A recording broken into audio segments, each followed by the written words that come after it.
Al nacer es la base que sostiene nuestro crecimiento. Es el primer círculo y vínculo que tenemos. Y más allá de solo ser un parentesco sanguíneo, la familia juega un papel fundamental en la formación del ser humano. Buenos días, tardes o noches, en el momento en el que estén viendo este video. Mi nombre es Pablo Solano Vargas y hoy vamos a hablar y haremos un análisis de una pintura de finales de 1700, finales del siglo XVIII, titulada De indio y torna atrás, lobo. Esto con el fin de analizar la unidad familiar a finales del siglo XVIII como motor de la importancia de la niñez a través de la caracterización de la alimentación. Primero quiero hablar sobre unos datos, sobre los datos del autor que en este caso no se conocen. La pintura es anónima, de autoría desconocida, no está firmada, su técnica es óleo sobre tela, la fuente de la imagen se encuentra en Las castas mexicanas, un género pictórico americano, que es un libro de María García Sáiz de 1989. Actualmente esta pintura se encuentra en el Museo Nacional de la Ciudad de México. Antes de entrar de lleno a la pintura, quiero dar un breve contexto sobre la alimentación en México y el tema de la familia. En el libro recopilatorio Historia de la vida cotidiana en México, es el tomo 3, el siglo XVIII entre tradición y cambio, el acápite de El mercado a la cocina, la alimentación en la Ciudad de México de Enriqueta Quirós, ella pues nos ilustra que el mercado de la Ciudad de México en el siglo XVIII fue el más importante del virreinato, esto gracias a la población por su alta demanda de comestibles. También nos habla sobre que en 1767 Juan Manuel de San Vicente se refiere a este gran consumo de alimentos y de ingresos a la ciudad como la magnífica corte mexicana. Entre estos alimentos se encuentran los productos como el pulpe, el maíz en grano, la harina de trigo, carneros, gallinas, pollos, pavos, cerdos, etc. También se logra registrar 98 tipos de frutas y verduras que se vendían diariamente en la plaza. Claramente, de estos alimentos, los más vendidos eran el maíz y el trigo, el cual nos atañe en este momento. Revisando la pintura podemos ver tres personas: al indio, la torna atrás y el lobo. En la cuestión de la comida, como mencioné antes, la harina de trigo era esencial para la base alimentaria de las familias mexicanas. Es por eso que vemos retratado como la mujer está haciéndole papilla de harina de trigo de harina de trigo tostada al bebé, mientras el hombre se encarga de llenar unas vasijas con agua, otro de los importantes alimentos de la época. Pero vemos que este hombre trae otra vasija aún más grande atrás en su espalda, que sostiene mediante bandas de cuero en su cabeza. Esta persona es un aguador. ¿Qué es un aguador?, se preguntarán ustedes. Es uno de los oficios más antiguos de México y se trata de quien era el encargado de abastecer agua para las casas.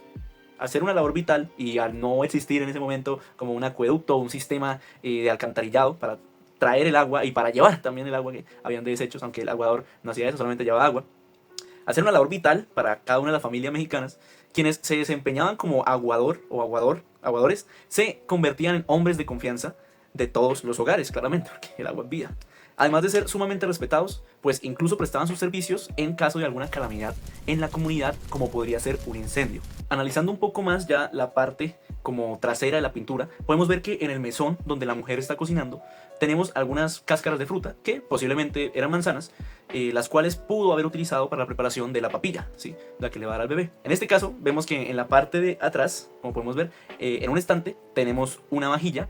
A su lado izquierdo algo que podría ser un jarrón, y en la parte de abajo tenemos un perol, dándonos a entender que esta familia tiene una posición acomodada, probablemente por el oficio del señor como aguador, por los bienes que tienen, la facilidad que tienen para adquirir este tipo de vajillas que se ve que tienen grabado y demás, y pues claro, por como tienen tan ordenado, que realmente se ve ordenada la cocina, se ve bastante bonita. Una vez caracterizada la alimentación, pasaré a hablar del otro punto que nos atañe, que es la familia. Como una síntesis y contexto rápido de este punto, María Eugenia Zeta de Cosio, en Historia de la familia en México, nos dice: la organización familiar en México es el fruto de una historia demográfica contrastada y de procesos de poblamiento muy variado. Las estructuras familiares resultan de la mezcla en grados diferentes, de una herencia indígena precolombina, de una inmigración peninsular en la época colonial, del mestizaje, de la esclavitud de población de origen africano, de la urbanización, de la colonización del norte y del trópico más recientemente. Esto es claro en la pintura. Tenemos a un indio, a una torna atrás y a un lobo, pero primero debemos caracterizar estos términos raciales porque el de torna atrás y lobo son desconocidos para mí, por lo menos antes de ver la pintura y de leerlo, porque realmente no los conocía, que tienen también como su sinónimo en Colombia, pero vamos a ver primero.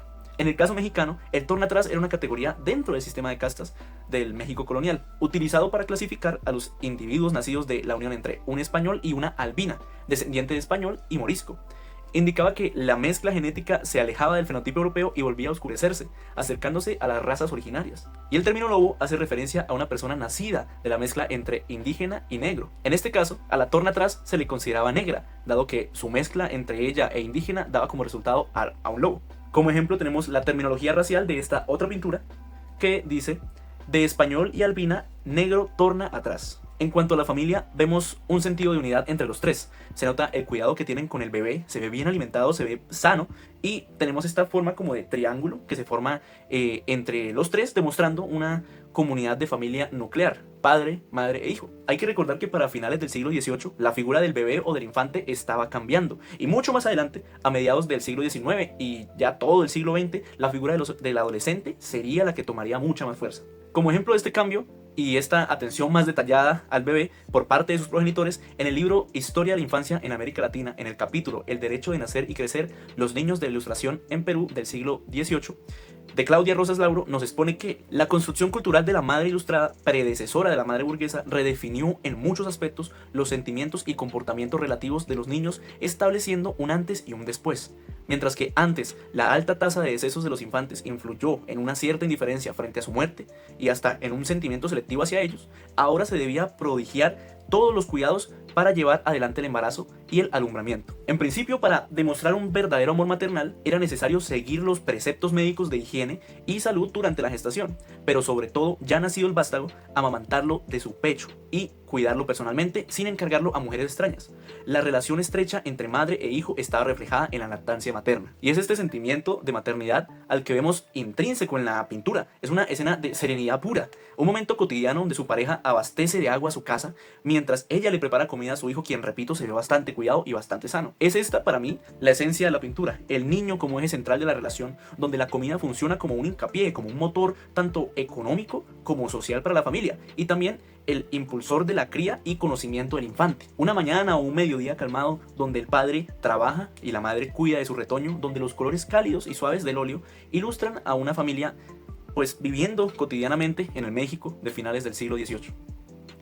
Muchas gracias por ver el video, espero les haya gustado y nos vemos en un próximo video parcial. Muchas gracias.